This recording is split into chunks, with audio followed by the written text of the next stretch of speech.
Hello, welcome to another episode of our live stream, My Journey to the Trinity. My name is Hussein.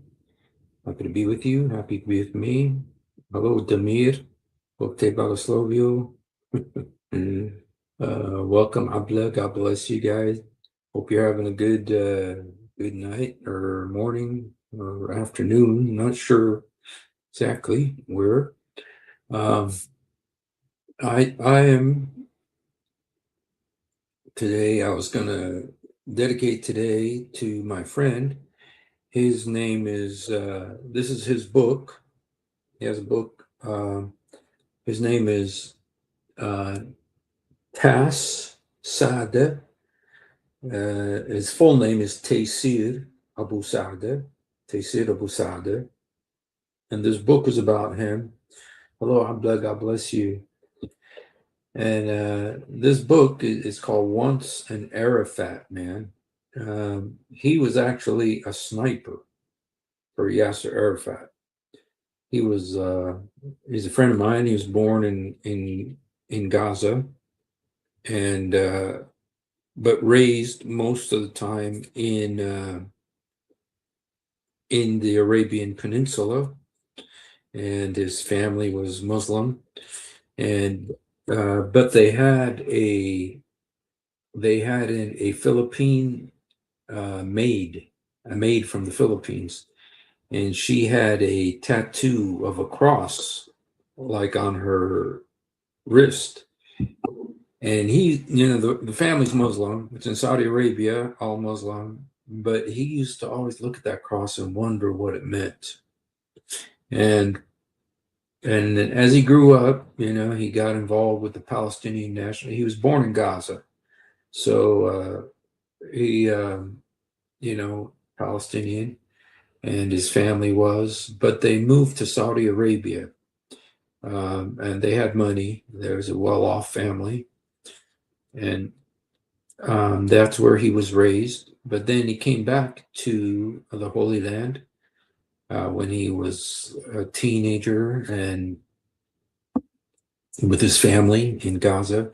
And he got involved with the Palestinian nationalist movement. And he was so, so good at what he did. He got elevated to the point of being a sniper for Arafat, and he was bad in terms of the stuff that he did, and he tells about it. It's in his book here, Once an Arafat Man. But then he came to America. He was sent to America, and he got a job, and he met his future wife, and then he started working at restaurants, and he became very good, extremely good cook, became very well known, and he used to cook, and but is a very upper class, like French type cuisine restaurant, and he noticed that most of the customers were Jews, and he'd always been taught to hate the Jews, and so but there was one man who kept coming to the restaurant, and he really liked him, and they talk and stuff for years. They became friends and stuff, and this guy's name was Charlie. And Charlie kept on, he was a good friend to him for years and years, never said anything about the Lord. But then one day he told him about the Lord. And you can read about this in this book, Once an Arafat Man. And then one day when he told him about the Lord, it was like he fell on his knees and he had a vision of Jesus. And it was so powerful, totally transformed his life. And he just has had such a passion for the Lord ever since, and has been involved in ministry. And so anyway, on the ticker here, if you look down, this is where you can, if you would like to donate, because what happened is that he now I'm trying to understand exactly what happened. He is in the Middle East now. He's in the Middle East now, and um, let me see. I'll come. I'll just tell you about his situation. Then I'll come and tell you how I got to know him and our connection. He's in the Middle East now, and um, I think he's like around 70 years old, 72, something like that. And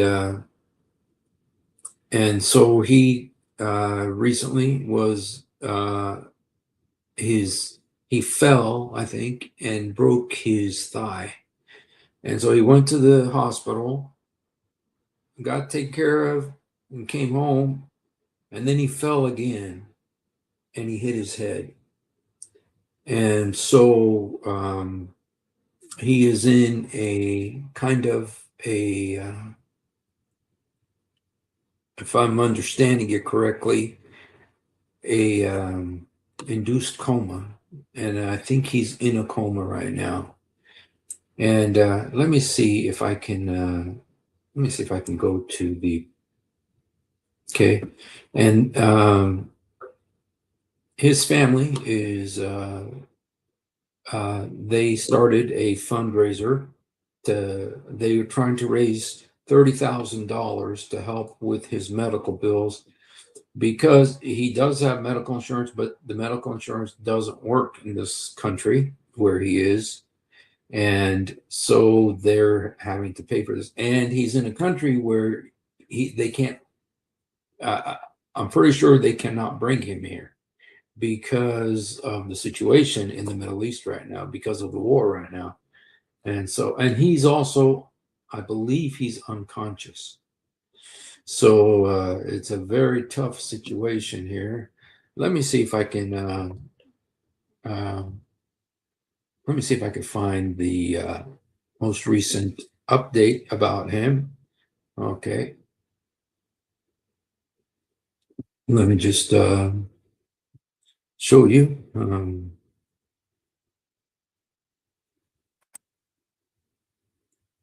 Okay, this is him right here. Uh, this is a more recent picture here. He's the one on the left, and this is his son on the right, Ben.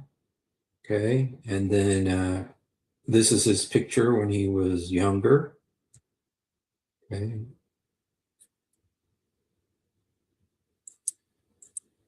Okay, and this is with his daughter. And so, yeah, so anyway, yeah, he's in a very tough situation right now. And,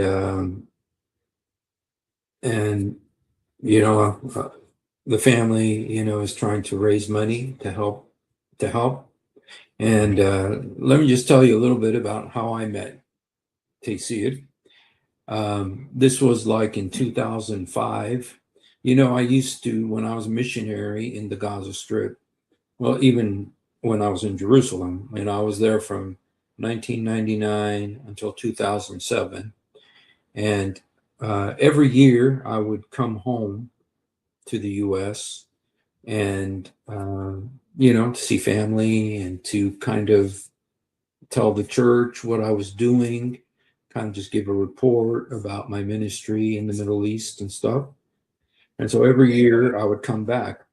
Well, I think it was around 2003, 2004. I came back and I was invited to go speak at a church in Southern California. And that night, Taysir was also invited.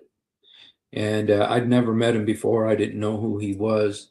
But at the time, he was going around to lots of churches because he and a IDF soldier, this guy was an Israeli soldier. They were both believers, And so they were both going around the country, kind of sharing their testimony of how the Lord made them brothers in Christ, even though he was, he's Palestinian and the other guy was Jewish. And, of, and so that night they invited me to speak at this church, and he was also invited. And it was kind of funny because we both don't have hair, and we both we're both dressed the same way, even though we didn't plan this or anything. We're both dressed in black shirt, black pants, black shoes, and we were just you know. So I got up and shared about my ministry in Gaza and everything that was going on in Gaza, and then he got up and shared his testimony of how he used to be a sniper with Yasser Arafat, um, and then afterwards he was very interested in what I was doing, and because he was born in Gaza, so I mean, he had he had relatives in Gaza and stuff. So he contacted me, and he ended up coming to Gaza. He actually ended up coming to Gaza, and uh, and he started helping me with my ministry, and he also started a ministry there. He came back and got a house and brought his family, and started a ministry. He started a kindergarten that was an English language kindergarten, and we started ministering to the Muslims there, sharing about Christ, and just had an amazing ministry to the Muslims, sharing the gospel with Muslims. And he was so bold. Yeah, he had no fear whatsoever. He would just share the gospel with everybody. And and he stayed there in Gaza for a couple of years, and I was there. Um, and then he moved to Jericho. He felt the Lord leading him to Jericho, and so he went to Jericho and he started a ministry there. And the ministry, he started a school, you know, a English language school, and he also, I think, started a school in Jerusalem, I think, too. And there was an amazing ministry, and he also started a water bottling company just to help people get employed. All this while using, ministering the gospel to the Muslims, and so it just had an amazing, amazing ministry to the Muslims. And so, that's how I got to know him. That's how we met, and we've been very good friends ever since. And anyway, just recently he went back to the Middle East, and he's been ministering to people in Gaza. Because he has lots of friends in Gaza. Lots of them are my friends as well, and as well as ministering to his family and relatives there who are all Muslims. And when he got saved, he went to the mosque to share about what happened to him, and they almost killed him. They almost killed him. I remember there was something about his spine, I can't remember exactly, but I mean, they almost killed him when he told them that he had become a Christian. And his family, he had lots of problems with his family, but the Lord saved him, and has been using him in a very powerful way. And so, anyway, because he fell, like I said, he hit his head. And let's see if we can just kind of get the gist of his situation right now. Um, okay. Now this is from his daughter, and this is an update. Let me see if there's. Okay, this is kind of.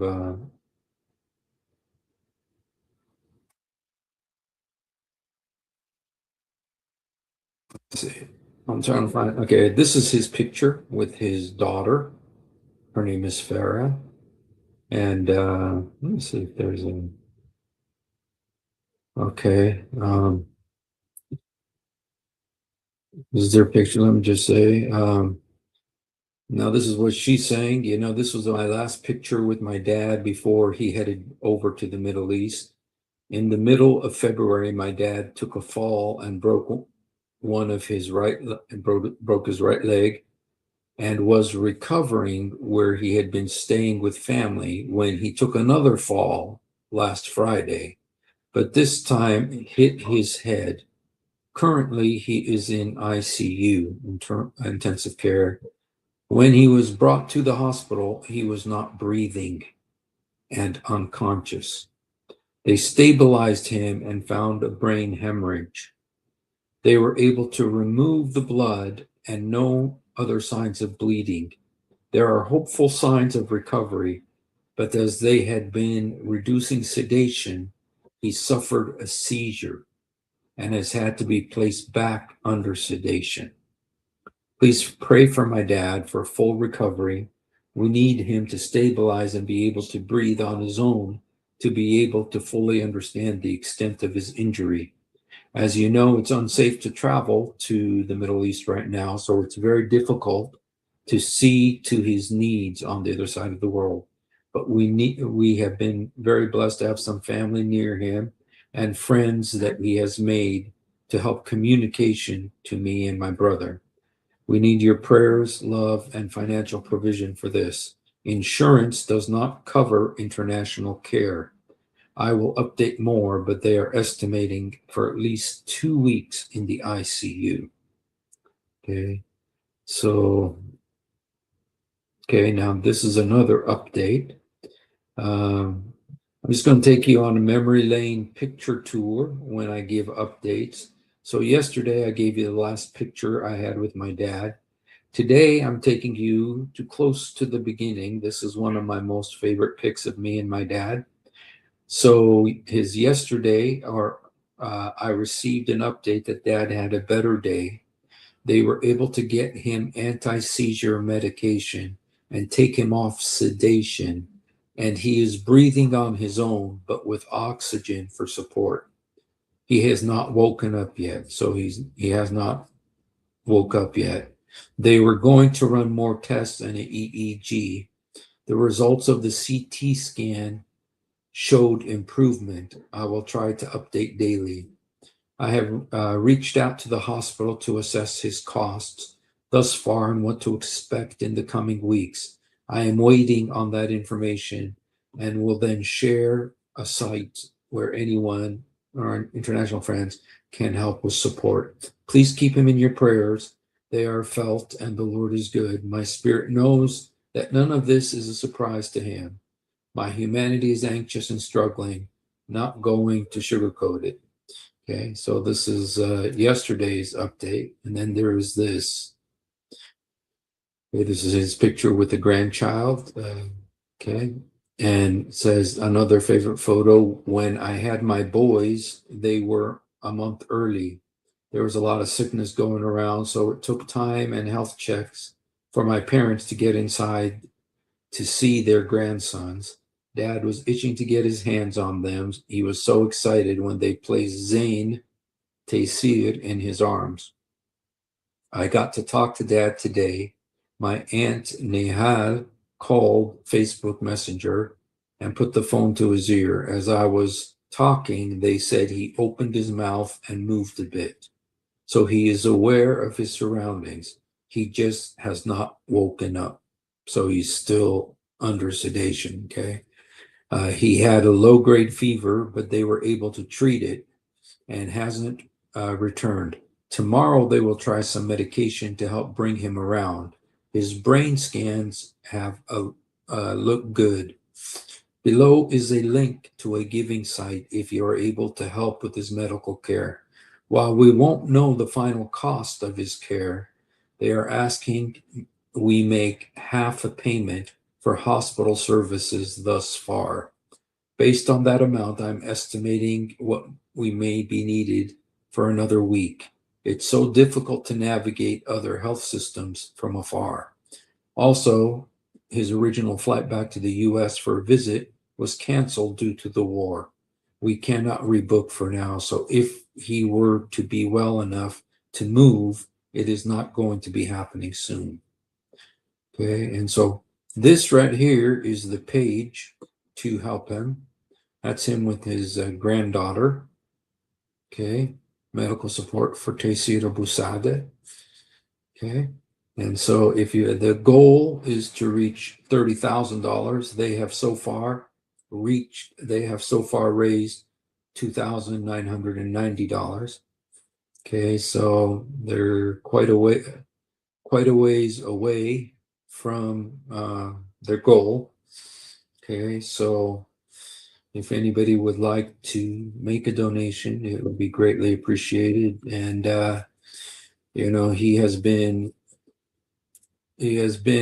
he's unique in his testimony, by the way. His testimony has been on Focus on the Family. It's been on I remember hearing it on Focus on the Family. Let me see if I can find some of the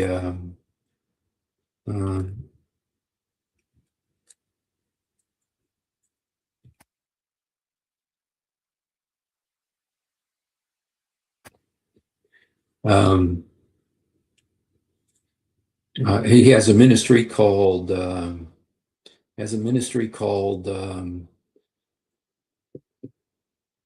Hope for Ishmael.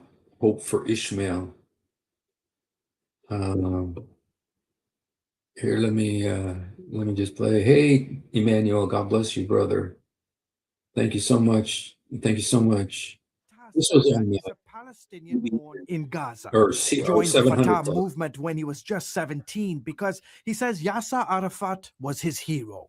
Saadeh believed the Jews had stolen Palestinian land, and so he was determined to help push Israel into the sea.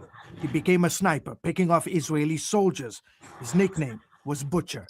But his most prestigious job back then was as personal driver for Arafat. In the 1970s, though, Saadeh left all that behind and started a new life here in the United States, where this Muslim with ties to terrorism heard the gospel for the very first time and turned his life over to Jesus Christ. Saadeh says his Christian faith and his experiences with Islamic extremism have left him uniquely qualified to explain what motivates ISIS and other terrorist groups and how best to respond to them. He writes about it in a new book, The Mind of Terror. Well, joining me now is the author of that book. He's also a former Muslim sniper, Saadeh, and it's wonderful to have you here. Right, and it's so good to be with you. What a timely book, The Mind of Terror. Isn't it? And how to get into an understanding of what's driving them. So let me ask the question. What's driving this? What's behind this terror?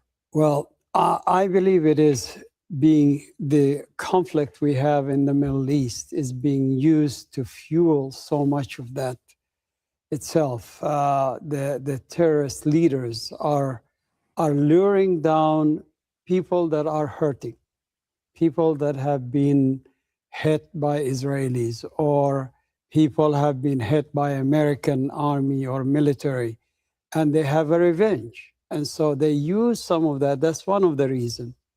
When I was a fighter with Yasser Arafat, I did not fight because of the Islamic religion or the ideology of Islam. I just went because I was a homeless. I grew up in Saudi Arabia, but I was reminded of that every day of my life, that I'm an immigrant and refugee. So I got tired of that. So I decided to join Yasser Arafat to fight for a homeland. So that's one of the reasons people are joining these kind of movements. That's fascinating to me that it wasn't ideology. For me, it was not. It was why did you consider Yasser Arafat to be the key to lead you to that homeland? Yasser Arafat visited at the time we were living in Doha, Qatar, and my father was a big donor for Fatah organizations. So he always came to visit with my father. So I saw him, I met him all the time. And he was like my hero. And so when I decided to fight for a homeland, that was the reason for me to join him, Why was your father giving him money? because he believed in the Palestinian cause. Mm-hmm. He believed that maybe someday they're going to be able to bring our homeland back. And with that, drive out Israel. That was part of it. Of course, that was the main reason. And you say, of course. The whole stated goal of let's drive Israel into the sea. Is that the kernel here, more than just the religious aspect of it? But is that the kernel for all the terrorism that we're seeing in the Middle East? I believe so. I believe the heart, you see, most of us in the West, we think that this conflict between Arabs and Jews goes back to 1948. But it goes way back, 4,200 years before. And the Arabs and Jews have been at each other, against each other for all these years. Nowadays, most of the people, even the Muslim people, really don't know that. But when I came to know Jesus 23 years ago, and I came to study the scripture, and especially the Old Testament, I realized, wait a minute. And that's when my heart was exactly. This is exactly the core of the conflict. That's the heart of it, and it still continues to fuel. The devil takes it and really uses it. Well, take us into the mind of an ISIS fighter. What's motivating them? I believe ISIS, especially the founder of ISIS, who was an Iraqi fighter himself, and I believe he's a person that was in the commanding officers in the Iraqi army, and when the American invaded, he went back into civilian, and then he was caught, then was released or ran away. And I believe that was a plan B that Saddam already crafted before, and began to prepare for the days where he can come back and bring back Iraq and build up a new Islamic nation called the Caliphate. Do you see any significance to him claiming he's of the family of the Prophet, that he's a descendant? No, I don't think so. You don't I don't think so. It has nothing to do with it? They claim so many things. It's easy to say so. So it's easy to say it, it's tough to prove it. Exactly. But does it have a call? Is that why we're seeing other terrorist groups, Boko Haram, groups even in the Philippines now are saying? Islamic religion is the core of all of this. I believed Islamic religion was a religion of peace. But sadly, I say it is not. It's the heart of all of this we are having today, the problems that we are having today, is the fuel that is coming through the teaching of Islam. It's a violent religion. There is no peace in that religion. But why do people, then they insist? And I imagine years ago you would have insisted. Islam yes. is a religion of peace. Why do they insist that? Are they deluded, or they just don't understand? No, we just didn't understand. I just didn't understand. And I believe that Islam is the right. You see, the most craziest person in the world, the most psychiatric in the world, always believed that he's in the right thing. He's in the right way. What he's doing is the true and the right. And that's what the terrorists are doing. They believe in their cause. They believe in what they're doing. And they believe that they're acting righteously. Absolutely. They believe they're going to be dying and be martyred and have 72 versions. Well, what's the answer then? I mean, if they truly believe that, that's going to be tough to reason with them, to say this isn't the way. When I came to know Jesus, I came to Matthew 5 to read. That's where my mentor told me to start. When I got to the 5th chapter and the 33rd verse and 44th verse, when the Lord is saying, it was said to you, love your enemy and love your neighbor and hate your enemy. But I say to you, love your enemy and pray for those who persecute you. I jumped off my seat and I screamed, no way. I will never love them. I knew what the scripture or what the Lord was saying to me. I would never love the Jews. But after I claimed my cause to the Lord, that why I would not, and I got tired and I was on my knees, the voice of the Lord spoke to me so clearly, said, they have done more than that to me, but I love them, still love them. And that just broke me, and I cried. I said, Lord, if you love them, I will love them. What should Christians be praying for right now? I really want to call on the Muslim people today, in this nation and in the world. I know many Muslims are wondering. There are many Muslims that are wondering if this Allah is the true God, if Islam is true religion, with all this mess that we are seeing, with all of this killing that is taking place. I believe it's time for Christians to wake up and start going after them, reaching out to them, as I was reached out to you. And a man loved me so much, for 19 years never said to me any word about God until God's time came. I believe this is the time when Muslims need to understand and know. And who and how will they know unless we go after them? Somebody's sent. How can they hear unless there's pray a preacher? for the Muslims. And do more than that. Let's go out and list. Yes. It's going to take a lot of courage.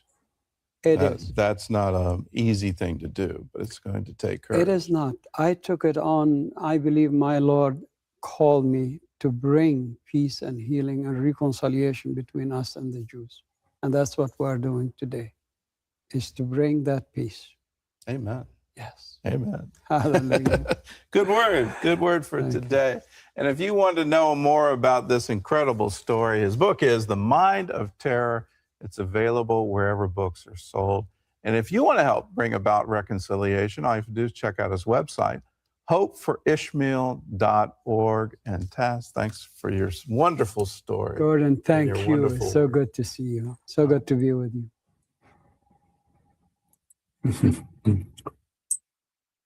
Yeah, so that's who he is. And so anyway, a couple weeks ago, he fell, broke his leg, went to the hospital, and then went back to his home. And when he went back, he fell again, and he hit his head.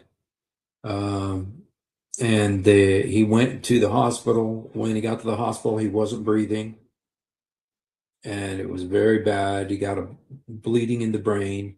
They stopped the bleeding, and now the most motion I think they've seen from him is when his daughter was talking to him. They put the phone up to his ear when his daughter was talking to him, and he moved his mouth, and which seems like he's actually I believe she's, I'm trying to be careful about saying exactly where he is.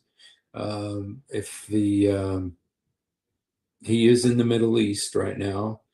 Let me see.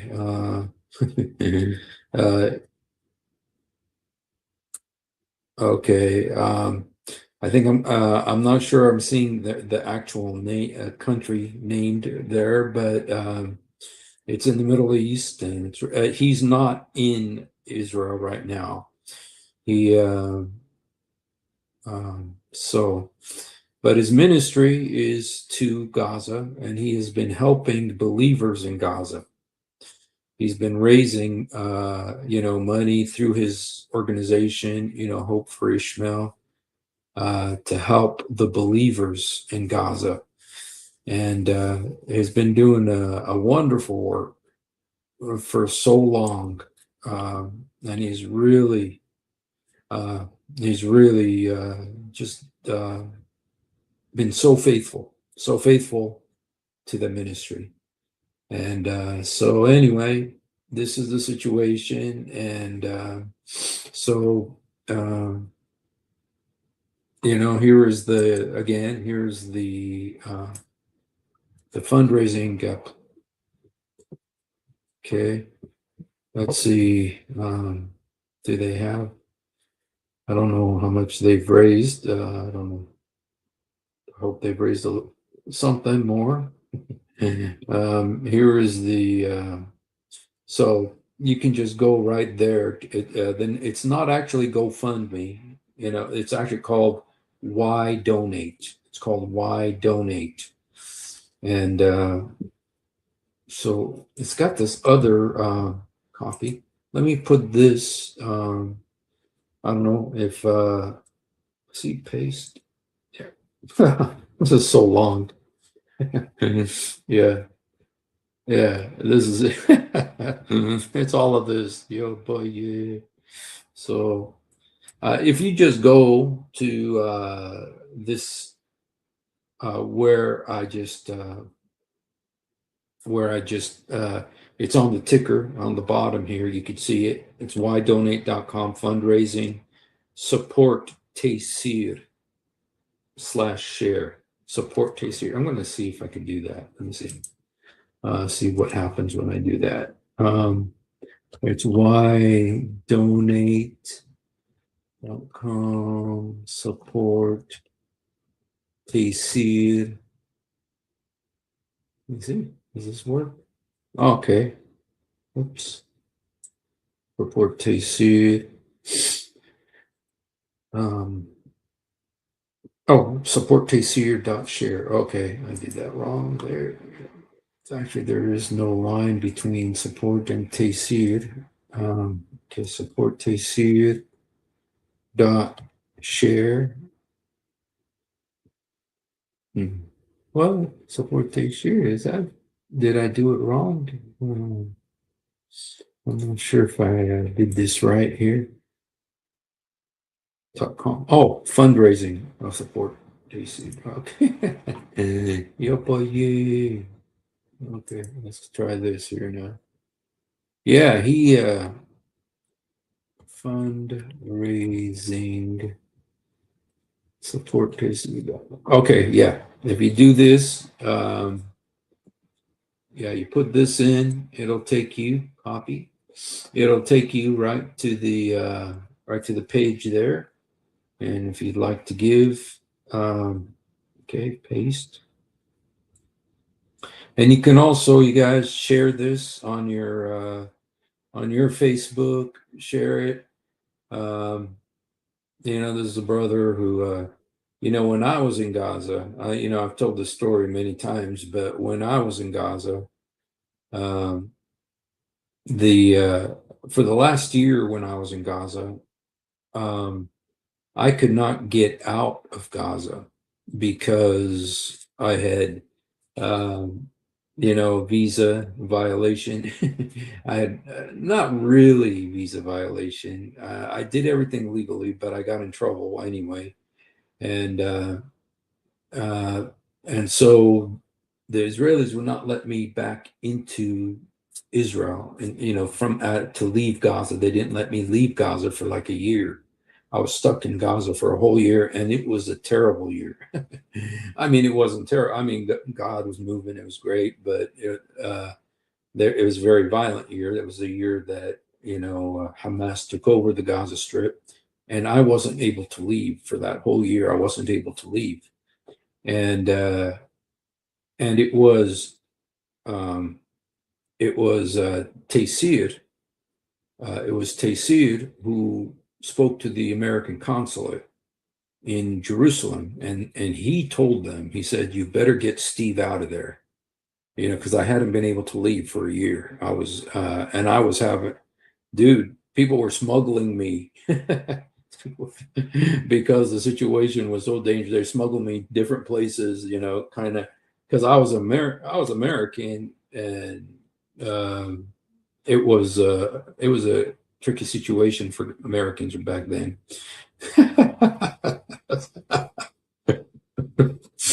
So, yeah, look what Emmanuel Shahid calls me an illegal alien. So,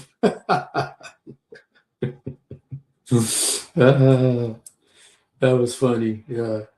But anyway, so he's the one that helped to get me out of Gaza at that time, you know. So he's a very he was a very good friend, and he you know, he did so much, you know, with the believers, ex-Muslims in Gaza. He did so much work with them, and he every day, almost every day, he would get up like 6 in the morning to pray with them, online on Zoom and stuff, you know.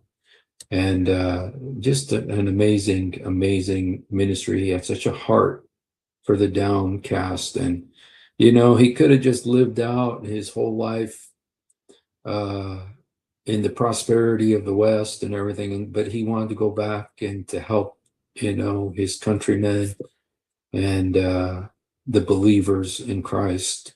And he was very involved also with Israel in with uh, trying to forge peace and trying to come up with a solution for the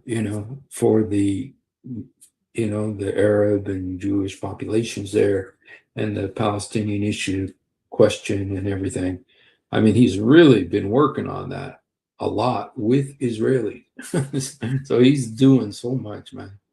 So anyway, but right now I think he's still I don't know if it's an induced coma or just a coma. But I don't think I haven't heard any update saying that he has spoken or woken up. It always says that he has not woke up yet. He has not. It's been several days, and so they do need help with the hospital bill. So okay, so there it is, you guys. If you would like to help, I appreciate it. And he was actually on my live stream. I did a live stream with him. I don't know if I could find it. Oh, okay. Let me see if I could find it.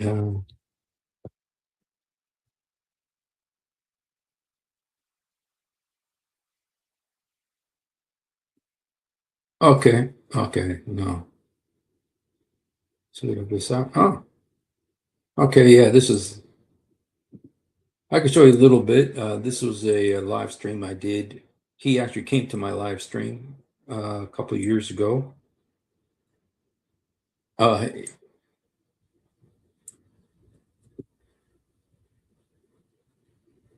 don't know if he was actually on the live stream, but he's the one who told me that there were like 200 people in Gaza who had a dream about Jesus in one night. 200, and they all came to the Lord. It became a very famous story. And let me see.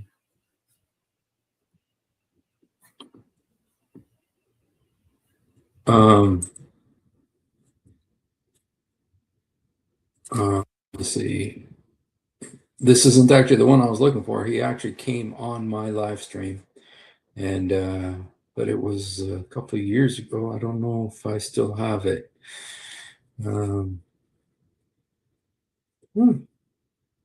Oh, I think this is it here. Of That's him, right? my live stream, and this live stream is called My Journey to the Trinity, and I talk about it. Some of the problems I had as an ex-Muslim. And I was thinking, what is wrong with him? And then it hit me. He was trying to protect us. Oh. There is poison in there. He wanted to make sure he got it first. Oh. He would wait. And stuff, and they said they don't understand anything. Yeah, these are his two books, Once an Arafat Man and The Mind of Terror. Their boss says. All they do is say, yes, yeah. So anyway, so that was when he was on my live stream a couple of years ago. So yes, so Anyway, all right, you guys. Well, shoot, that's kind of what I wanted to share with you. Please share this on your Facebook pages. Share it on your any way that you can. To try to help our brother. They need $30,000, and so this is their fundraiser. It's called Why Donate, and so you can just go there if you want to donate or to post it on your Facebook, and if we can help them, that'd be great. And there it is, whydonate.com, fundraising, support Taysir. His full name is Taysir. They call him Tas. But his full name is Taysir. And he tell you crazy. He's got so many stories. I mean, of big named people that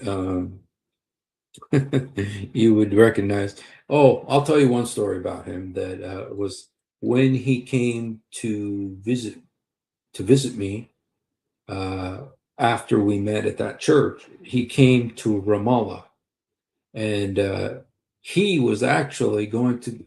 I don't know how well known Yasser Arafat is to this generation. Yasser Arafat was very famous. A couple, he passed away like in 2005, I think. But before he died, I was in Ramallah, and Taysir came to Ramallah. And the reason he was there is because he was going to go meet with Yasser Arafat. He wanted to preach the gospel to him. And so he actually had an appointment to go meet with Yasser Arafat. This was a place called the Muqata. This is a place where, at the time, Yasser Arafat was, he was like not imprisoned there, but he couldn't leave this place. Israel wouldn't let him leave this place. And so he was there for like, I guess, about a year or so, one of the last years of his life. I think he died shortly thereafter. But Taysir actually went and had dinner with Yasser Arafat and shared the gospel with him. And he said the dinner was like olives, yogurt, tomato and cucumber salad. It was just, that was the dinner, it was nothing fancy. But he had pictures of Jesus and stuff, because all the big American evangelists had gone to meet with him. All the big Christian evangelists had gone to meet with Yasser Arafat. And he, I hope he repented and came to the Lord. I don't know, but I hope so. But anyway, so Taysir actually went and met with him, because he used to be his sniper. They had a relationship. So, but anyway, so that's one of the stories about him. So, and yeah, there's lots and lots of stories about him. So anyway, if you can help, you guys, it'd be greatly appreciated. Thank you so much for spending a few moments with us. And if you haven't done it, please do it now. Jesus, help me. Jesus, forgive me. Jesus, come into my heart. Jesus, help me. Jesus, forgive me. Jesus, come into my heart. Yesur, sa'idni. Yesur, samahni. Yesur, udkhul qalbi. We love you, but much more importantly, he loves you. Thank you for being with us. Welcome back, Emmanuel. It's good to have you back, brother. God bless you, man. And by the way, Emmanuel, I got a message today that I owe money for that I'm supposed to go to court to pay for a toll violation, a toll road violation. If I don't go, it's going to be multiplied or whatever and become more. And strangely, the call came from the Philippines. Yo, boy, yay. So they're calling me from the Philippines to tell me that I got a toll road violation and I need to go to court. I think it's a scam, but anyway, we thought about you because we know you were in the Philippines. But anyway, all right, you guys have a wonderful night. Thanks for being with us.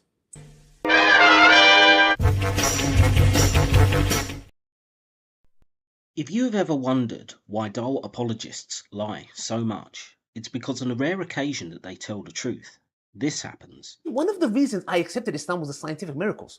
I'll be honest with you. And now we know that this whole scientific miracles was absolute nonsense. You're going to have to repeat that. That the standard narrative has holes in it. That's what I'm going to say.